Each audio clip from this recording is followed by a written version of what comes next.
one of the most important question of this chapter. Second most, I would say. First one was the reasons behind LPG. Second is this summary of the entire policy कि ठीक है आपने new economic reforms लाए, क्या वो successful रही? तो बहुत ही इंपॉर्टेंट क्वेश्चन बनता है. एन अप्रेजल ऑफ एलपीजी, पूरे liberalisation, privatisation, globalisation, new economic policy का appraisal, points in favour and points against, दोनों ही आपको बहुत अच्छे से आने चाहिए. किसी भी एक पे क्वेश्चन आ सकता है, एक कॉमन क्वेश्चन भी आ सकता है, तो फिर दोनों के 3 पॉइंट्स दे देंगे आप.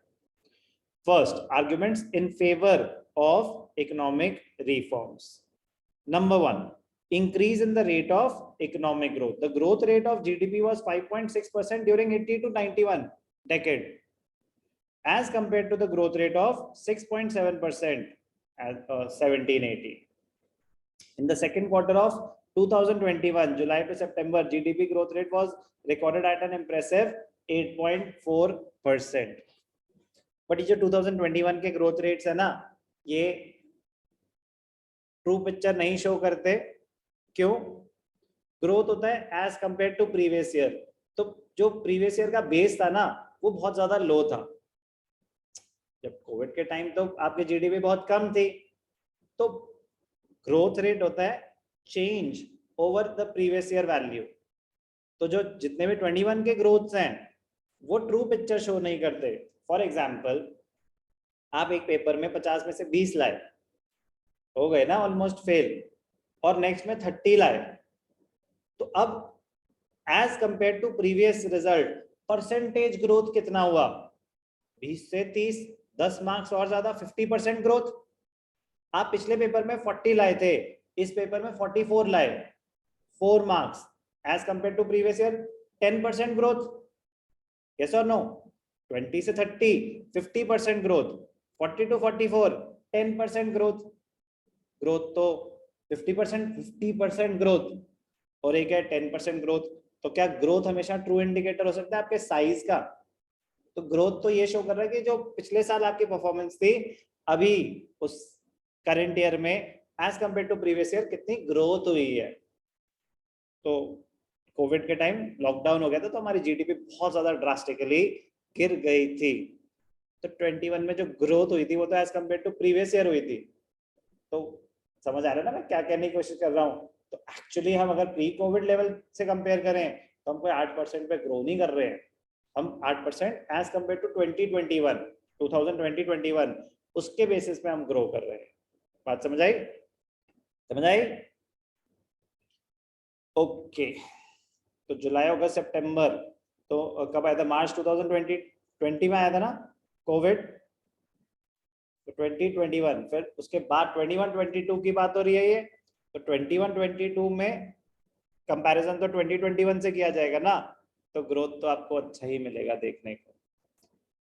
But the point is, new economic policy का फायदा हुआ था, आपका जीडीपी ग्रोथ रेट बढ़ गया था. During the reform period, the growth of agriculture has declined and industrial sector reported fluctuation, whereas the growth of service sector has gone up. Agricultural sector decline, industrial sector fluctuations, service sector grow hua. This indicates that the growth is mainly driven by the growth in the service sector. Service sector is also known as the tertiary sector. During 2012 to 15, there has been a setback in the growth rates of different sectors. Agriculture recorded a high growth rate during 13-14, but witnessed a negative growth rate in subsequent year. Service sector witnessed the highest ever growth rate of 10.3% in 14-15. The industrial sector witnessed a steep decline during 12-13, but began to show a positive growth thereafter. आपको इतना पता होना चाहिए कि जो agricultural sector है during the reform period उसकी contribution कम हुई है. इंडस्ट्रियल सेक्टर की फ्लक्चुएट करती जाती है, कभी बढ़ जाती है, कभी कम हो जाती है. सर्विस सेक्टर कॉन्स्टेंटली ग्रो कर रहा है. तो increase in economic growth, first 2 paragraphs ही काफी हैं. और लेकिन सिर्फ एक ही क्वेश्चन आ जाए तो यस, एक ही पॉइंट को एक्सप्लेन करने को आ जाए तो आपको पूरी बात पता होनी चाहिए. Inflow of foreign investment, very very important. The opening up of economy has led to a rapid increase in foreign direct investment, FDI, foreign direct investment, and foreign institutional investment, FIIs. Foreign institutional investment stock market में invest करते हैं, financial instruments में invest करते हैं. FDI company setup करते हैं. Foreign investments दो तरीके की, एफडीआई अगर यहाँ पे बिजनेस करना चाहते हैं, कंपनी सेटअप करना चाहते हैं तो वो एफडीआई है. एफआईआई वो स्टॉक मार्केट में इन्वेस्ट करना चाहते हैं, फाइनेंशियल इंस्ट्रूमेंट्स में इन्वेस्ट करना चाहते हैं, काम नहीं करना चाहते, डिफरेंट चीज की इन्वेस्टमेंट है. FII foreign institutional investments. Clear है, मुझे लिखने की जरूरत तो नहीं है. The foreign investments increased from about $100 million in 1991 to $30 billion in 1780. With the launch of Make in India initiative in September 2014, important है आपको dates भी पता होनी चाहिए. Make in India कब आया था? 2014 September. FDI policy was further liberalized. Due to this reason, FDI inflow increased by 48%. Increased by 48% since the inception of or introduction of Make in India policy. तो arguments in favor पढ़ रहे हैं. Number 1, increase in the rate of economic growth. Number 2, inflow of foreign investment. Number 3, rise in foreign exchange reserves. जब foreign inflows बढ़ेंगे तो BOP position थोड़ा सा favorable होगा और reserves बढ़ जाएंगे. There has been an increase in the foreign exchange reserves from about $6 billion in 1991 to about $443 billion in 1819, which increased to $637 billion as on 26 November 2021.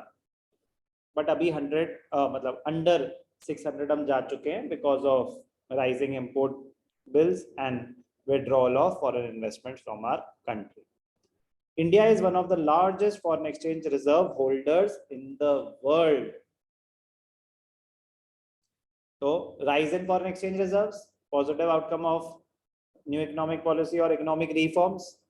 Rise in exports. Since 1991, India experienced a considerable increase in exports of auto parts, pharmaceutical goods, engineering goods, IT software, and textiles. So, rise in exports. Control on inflation, increase in production, tax reforms, and other reforms helped in controlling the inflation. The annual rate of inflation reduced from the peak level of 17% in 1991 to around 5.48% in 15-16.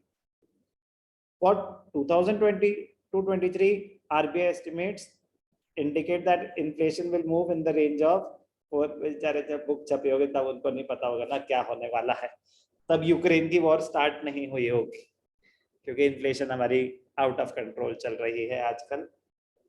8 to 9% कुछ sectors में, कहीं कहीं पे 12-13% भी है. तो ये तो एस्टिमेट किया गया था जो कि फेल हो गया, क्योंकि अनकंट्रोलेबल फैक्टर्स, एक्सटर्नल फैक्टर्स आपके हाथ में नहीं होते. कोविड आया था वो किसी के हाथ में नहीं था, वॉर हो रही है वो किसी के हाथ में नहीं है. तो कोविड की वजह से, मतलब वॉर की वजह से पूरी सप्लाई चेन इन्फ्लुएंस हुई है बहुत सारे चीज. और पेट्रोल, जब क्रूड ऑयल महंगा होगा तो हर एक चीज में ट्रांसपोर्टेशन कॉस्ट ही बढ़ जाएगी ना आपकी. Increase in the role of private sector, privatization, abolition of licensing system, and removal of restriction on entry of the private sector in areas earlier reserved for the public sector have enlarged the area of operation of the private sector. So what are the advantages of the economic reforms? Increase in the rate of economic growth, inflow of foreign investment. Increase in inflow of foreign investment की वजह से क्या हुआ? Increase in the foreign exchange reserves, rise in exports, control on inflation. Not anymore, but yes, theoretically we can use this point.